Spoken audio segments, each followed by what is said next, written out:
Handloom saris అనగానే గుర్తుకొచ్చేవి Savitri handlooms. ఇప్పుడు జూబ్లీహిల్స్ లో గొప్ప ప్రారంభం. నమస్తే, వెల్కమ్ టు సుమన్ టీవీ. నేను మీ సాయి. రాను రాను రోజు రోజు పరిస్థితులు ఎలా దాపరిస్తున్నాయంటే చిన్న పిల్లల నుంచి కూడా ఈ ఎఫెక్ట్ కనబడుతుంది. ఇప్పటికే చాలామంది డ్రగ్స్కి వీటికి బానిస అవుతూ స్కూళ్ళల్లో కూడా ఈ రకమైనటువంటి కార్యకలాపాలు కొనసాగుతున్న పరిస్థితి ఒకవైపు అయితే, పిల్లల్లో రోజు రోజుకు జరుగుతున్నటువంటి మానసిక మార్పుల పరిస్థితులు లేదా అక్కడ ఉన్నటువంటి సిచ్యువేషన్స్ కారణంగా వారి మీద తీవ్ర ప్రభావాన్ని చూపిస్తూ వారు రోజు రోజుకి తమ పరిధికి మించి చేస్తున్నటువంటి కార్యక్రమాలకు మనం చూస్తున్నాం. అక్కడక్కడ తాజాగా అలాంటి ఘటన ఒక స్కూల్లో జరిగింది. 10th పిల్లలు, 9th పిల్లలు, చిన్న పిల్లలు, అలాంటి వ్యక్తులు ఒక మూకగా ఏర్పడి ఒక రౌడీజం చేసేటువంటి దిశగా అడుగులు వేశారంటే అక్కడ ఎలాంటి పరిస్థితులు ఉన్నాయి, వారు ఏ రకంగా పరిస్థితులలో వారు పెరుగుతున్నారు, స్కూల్లో ఎలాంటి పరిస్థితులు ఉన్నాయి, దీనికి సంబంధించి ఒకసారి ఆ వార్తను పూర్తిగా చదివేటువంటి ప్రయత్నం చేద్దాం. హాస్టల్లో 10th పిల్లల రౌడీజం. 9వ తరగతి విద్యార్థులపై దాడి, ఒక్కొక్కరిని పై అంతస్తుకు లాక్కెళ్లి మరి కొట్టినమైన మెదక్ జిల్లా తుఫ్రాన్ గురుకులంలో ఘటన. ప్రభుత్వ గురుకులం అది. మంచిగా అక్కడికి వెళ్ళి విద్యాబుద్ధులు నేర్చుకొని తమ భవిష్యత్తుకు బాటలు వేసుకునేటువంటి ఒక ప్రాంతం అది. అలాంటి ప్రాంతంలో పిల్లలు చేసినటువంటి ఘటన చూడండి.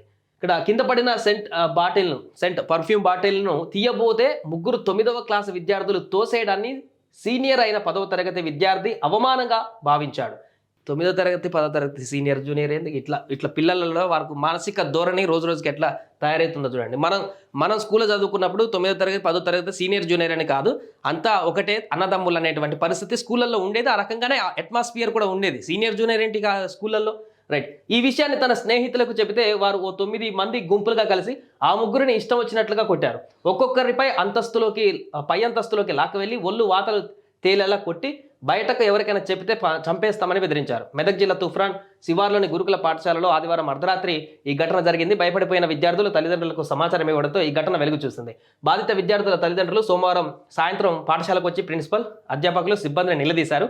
విశ్వసనీయ సమాచారం ప్రకారం ఆదివారం సాయంత్రం 9వ క్లాసు చదువుతున్న మనోజ్ సెంటు బాటిల్ కింద పడిపోగా 10వ తరగతి క్లాసు విద్యార్థి జశ్వంత్, 9వ క్లాసు విద్యార్థి నిశాంత్ దాన్ని తీసుకోవడానికి ప్రయత్నించారు. అయితే జశ్వంత్ను 9వ క్లాసు విద్యార్థులు బలరాం, అభినవ్, నిశాంత్ తోసేశారు. దీన్ని అవమానంగా భావించిన జశ్వంత్ తన క్లాస్మేట్స్కు ఈ విషయం చెప్పాడు. హాస్టల్ నుంచి ఉపాధ్యాయులంతా వెళ్ళిపోయాక రాత్రి 11 గంటలకు పై అంతస్తులో ఉండే 10వ తరగతి విద్యార్థులు 9 మంది జశ్వంత్ను తోసేసిన 3 విద్యార్థులు నిశాంత్, బలరాం, అభినయ్ లను ఒక్కొక్కరినిగా పైకి తీసుకువెళ్లి కొట్టారు. దాడి విషయమై సమాచారం అందగానే తుఫ్రాన్ ఎస్ఐ శివానందం విచారణ చేపట్టారు. జూలై 16న కూడా ఈ పాఠశాలలో ఇదే తరహా దాడి జరిగింది. 3 ఇంటర్ ఫస్ట్ ఇయర్ విద్యార్థులు తమకు గౌరవం ఇవ్వడం లేదని సీనియర్లు ఆ రోజు రాత్రి సమయంలో వారిపై దాడికి పాల్పడ్డారు. ఆల్రెడీ జూలై 16న ఒక దాడి జరిగిందంట. అప్పుడే ఆ కాలేజీ ప్రిన్సిపల్ అలర్ట్ అయ్యి దానికి సంబంధించి సీరియస్ యాక్షన్ తీసుకుంటే మరలా జరగాల్సినటువంటి పరిస్థితి ఉండకపోయేది. ఈరోజు అది అంతకుముందు +2 కూడా ఉంటుంది కాబట్టి గురుకురాల్లో ఇంటర్ విద్యార్థులకు సంబంధించిన గొడవ జరిగింది. సో అలాంటి పరిస్థితి, ఒకటే క్యాంపస్ ఉంటారు కాబట్టి వాళ్ళని చూసి ఇలాంటి విద్యార్థులు కూడా ప్రభావితం అవుతారు. ఇలాంటి బ్యాచ్లు, గ్రూపులు కట్టేటువంటి దానికి ఆకర్షితులు అవుతారు ఆ ఏజ్లో ఉండేటువంటి పిల్లలు. అప్పుడే మొక్క దశలోనే ఇలాంటి సీరియస్ యాక్షన్ తీసుకొని పాఠశాలలో ఉన్నటువంటి ప్రిన్సిపల్, అధ్యాపకులు దాన్ని కట్టడి చేస్తే మరల జరగకుండా ఉంటాయి. తల్లిదండ్రులను పిలిపించి ఈ రకంగా పిల్లలు కొనసాగుతున్నారని కౌన్సిలింగ్ ఇస్తే అక్కడితో సర్దుమణుగుతుంది.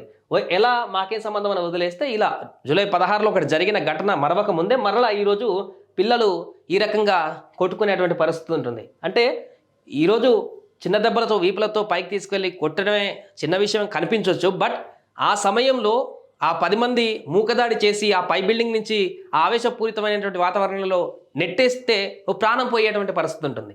సో ఆ క్షణికావేశంలో ఏం చేస్తారో తెలియనటువంటి పరిస్థితి ఉంటుంది. కాబట్టి ప్రాణాలు పోయేటువంటి వరకు కూడా ఇలాంటి దారి తీస్తాయి. అందుకే ఖచ్చితంగా ఇలాంటి ఘటనలు స్కూళ్ళల్లో, ముఖ్యంగా జనరల్గా కాలేజీలలో గొడవలు జరుగుతాయని వింటుంటాం, గల్లీలలో కొన్ని బ్యాచ్లు ఏర్పడి ఇలాంటి దాడులు జరుగుతుంటుంటాం. బట్ స్కూళ్ళకి ఆ వాతావరణం ఇప్పటివరకు ఎక్కడ రాలేదు. బట్ ఇప్పుడు ఈ వచ్చినటువంటి సందర్భాన్ని కూడా ఇక్కడతో తుంచేసి స్కూల్లో ఇలాంటి వాతావరణాన్ని రాకుండా చూడవలసిన బాధ్యత అక్కడ ఉన్నటువంటి అధ్యాపకులకు కానీ తల్లిదండ్రులు కూడా ఇనిషియేట్ తీసుకోవాల్సిన అవసరం ఉంది. పిల్లలు ఏం చేస్తున్నారు, స్కూల్లో, హాస్టల్లో వెళ్ళేసిపోయిన తర్వాత మంత్లీ ఒకసారి చెకప్ చేయాల్సిన అవసరం ఉంటుంది. అధ్యాపకులతో రివ్యూ చేయాల్సిన అవసరం ఉంటుంది. పిల్లవాడు బిహేవియర్ ఏ రకంగా ఉంది ఏంటి అనేటువంటి విషయానికి.